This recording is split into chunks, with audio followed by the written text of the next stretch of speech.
नमस्कार, मैं ममता जायसवाल स्वागत करती हूँ आपका अपने चैनल इश्क की बातें में। तो आज हम लोग सुनने वाले हैं मोहब्बत के साए में का भाग 3।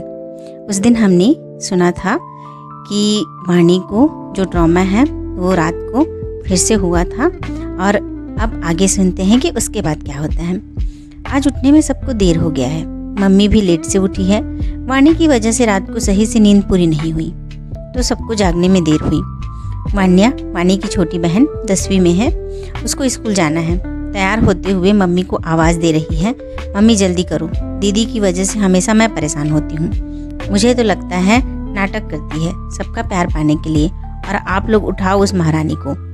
मम्मी डांटते हुए कहती है, वानू तेरा ज़्यादा ही मुँह चलता है, तुझे पता भी है वाणी किस दौर से गुजर रही है। वानिया बोलती है, वही बात फिर से, पर आप और दादी कभी नहीं बताओगे हम दोनों को। बताओ, पता तो चले क्या हुआ है उसके साथ। मम्मी बात को टालते हुए, अब नहीं हो रहा है तुझे देर, चल निकल, ले हो गया तेरा टिफ़िन तैयार, जा जल्दी और ध्यान से जाना। अच्छा सुन, 2 रोटी खा ले फिर चली जाना, बस 5 मिनट लगेंगे। पर बड़बड़ाते हुए, नहीं मैं खा लूँगी, उसी महारानी को खिला दो, उसी की फिक्र करो। और गुस्से से वान्या निकल जाती है।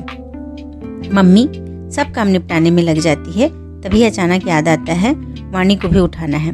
मम्मी जी वाणी को उठा दीजिए, ऐसा आवाज़ देते हुए वाणी की मम्मी अपनी सासू माँ से कहती है। उसकी दादी उसको उठा देती है। वाणी थोड़ी अलसाई हुई सी कहती है, कितना टाइम हो गया दादी, आज नहीं जाऊँ क्या कॉलेज? पर फिर कुछ सोचते हुए चली जाती हूँ, पूर्वी को भी बताई नहीं हूँ, बेचारी मेरा इंतज़ार करेगी। फिर नहाने बाथरूम चली जाती है। देर हो चुकी है तो जल्दी से नहाकर तैयार हो जाती है। मम्मी को आवाज़ देती है, मम्मी कुछ खाने को दे दो, टाइम हो गया है। मम्मी उसके लिए नाश्ता निकालते हुए, ले जा वाणी, और टिफ़िन भी पैक कर देती हूँ, ले जाना। पर वाणी टिफ़िन के लिए मना करती है, कहती है कि कल उसने किसी को टिफ़िन खाते नहीं देखा। पार्थ भी तैयार होकर कहता है, मम्मी मुझे भी नाश्ता दे दो, टिफ़िन पैक कर दिया है ना? ऐसा पूछते हुए वाणी को कहता है, जा दोनों के लिए नाश्ता लिया, और वहीं हाल में बैठ जाता है। वाणी नाश्ता लेने किचन में चली जाती है। दादी भी हाल में बैठी हुई है और टीवी देख रही है। पार्थ दादी से कहता है, वाणी आज कॉलेज मत जाती, रात को काफ़ी परेशान हुई है, और पैरों की आहट सुनकर चुप हो जाता है। पूर्वी दरवाजे पर आ गई और शायद कुछ सुना भी, पर नज़रअंदाज करते हुए दादी से पूछा, दादी नमस्ते, वाणी कहाँ है, तैयार हो गई क्या? और पार्थ को देखकर हल्की सी मुस्कुराती हुई अंदर आती है। पार्थ उसको देखकर देखते ही रह जाता है, इतनी खूबसूरत लग रही है, पीले रंग का सूट, लाल रंग का दुपट्टा बहुत जच रहा है, बाल हल्के खुले कुछ बंधे हुए, और चेहरे पर कुछ लटें बिखरी हुई खूबसूरती को 4 चांद लगा रही हैं। और पार्थ भी कितना हैंडसम लग रहा है, ऑफिस जाने के लिए तैयार है।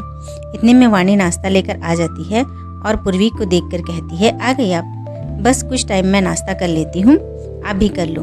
पर पूर्वी ने कहा, मैंने नाश्ता कर लिया है, और दादी के पास बैठ जाती है। पार्थ चुपके से पूर्वी को बार बार देखता है, और पूर्वी की नज़रें भी पार्थ से टकरा जाती हैं।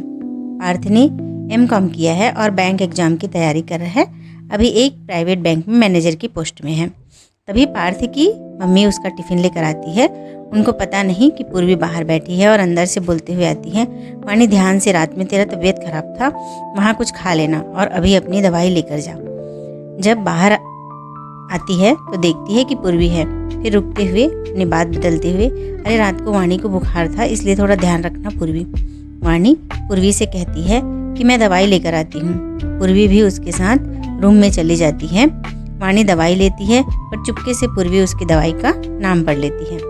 अब दोनों मम्मी और दादी को बाय बोलकर निकल जाते हैं, और पार्थ भी तभी निकलता है। दोनों को कहता है, बस स्टॉप तक छोड़ देता हूँ, पर दोनों कहते हैं पैदल चले जाएंगे।